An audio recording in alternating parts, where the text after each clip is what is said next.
Ever wonder if your grocery run could actually pay for your phone bill?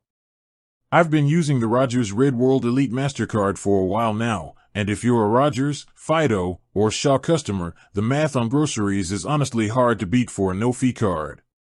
Here's the deal: most grocery cards cap your rewards or force you to shop at specific stores.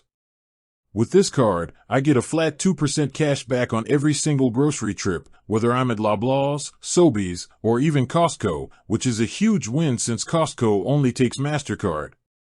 But the 3% you see in the ads? That's where the strategy comes in.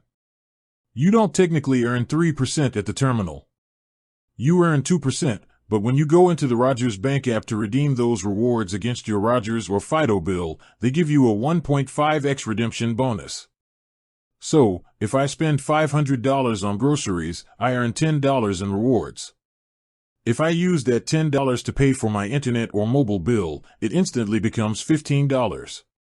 That's effectively 3% back on my groceries just for being a loyal customer.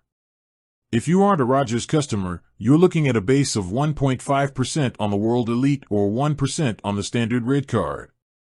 At that point, there are better grocery-specific cards out there. But if you're already in the Rogers ecosystem, this is a set-it-and-forget-it powerhouse.